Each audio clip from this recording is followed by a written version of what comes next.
Hello and welcome to पूछो academy. और आज का हमारा टॉपिक है कोणीय विस्थापन, जिसे हम अंग्रेजी में कहते हैं एंगुलर डिस्प्लेसमेंट। तो आज इसी के बारे में जानेंगे और इसे डिटेल में समझेंगे। तो सबसे पहले हम इसे थ्योरेटिकली समझ लेते हैं, उसके बाद मैं आपको ये जो ड्राइंग आप यहाँ पर देख रहे हैं इससे समझाऊंगा कि कोणीय विस्थापन क्या होता है। तो देखिए, जब कोई कण किसी वृत्त की परिधि पर चलता है, यानी कि ये जो सर्किल है, अगर कोई कण इस पर चलेगा तो किसी क्षण कण का त्रिज्य वेक्टर, यानी कि ये जो आर है त्रिज्य वेक्टर,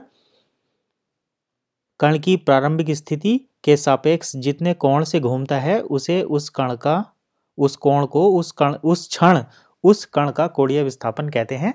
तो देखिए, अब मैं आपको समझाता हूँ। यानी कि ये कोई पॉइंट है, ये इसका सेंटर पॉइंट है वृत्त का, यानी कि इस सर्किल का ये सेंटर पॉइंट है ओ, और ये एक कण है जो कि यहाँ पर P0 पोजीशन पर है और ये यहाँ से चलना शुरू करता है। तो एक समय जब T1 आता है उस टाइम पर ये यहाँ रहता है और इसका जो एंगल है, जो सेंटर पॉइंट से इसका जो कोण है वो θ1 है। और जब ये T2 सेकंड पर पहुँच जाता है, यानी कि यहाँ पर T2 टाइम पर इसका जो पहुँच जाता है, तो इसका जो एंगल है वो थीटा हो जाता है और यहाँ θ2 हो जाता है। और यहाँ θ1 और θ2 का जो अंतर होता है वो डेल्टा थीटा हम मान सकते हैं।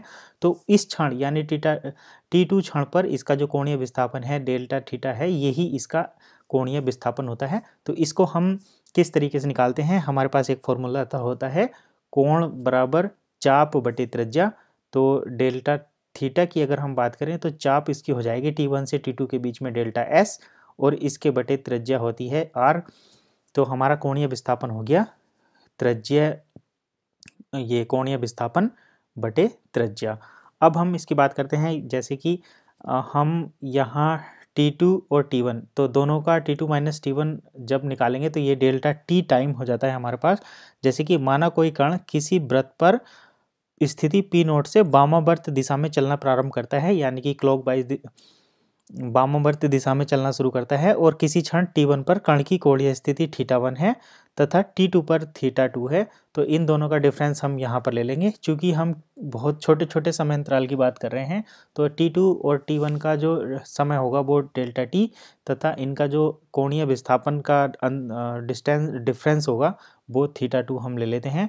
तो यहाँ पर जो कोणीय विस्थापन इनका हो गया वो डेल्टा थीटा हो गया और इसको निकालने के लिए हम कोण बराबर चाप बटे त्रिज्या वाले सूत्र का इस्तेमाल करते हैं और इससे हमारा कोणीय विस्थापन निकल कर आ जाता है। तो आई होप आपको कोणीय विस्थापन बिल्कुल समझ में आ गया होगा। इससे रिलेटेड कोई क्वेरी है तो आप कमेंट करके पूछ सकते हैं। अगले आने वाले वीडियो देखने के लिए आप चैनल को सब्सक्राइब कर सकते हैं, वीडियो को लाइक कर सकते हैं और हमें फॉलो भी कर सकते हैं। आपका कोई क्वेश्चन है तो पूछो.org वेबसाइट पर जाकर पूछ सकते हैं। नेक्स्ट वीडियो में आपके उस क्वेश्चन का आंसर दे दिया जाएगा।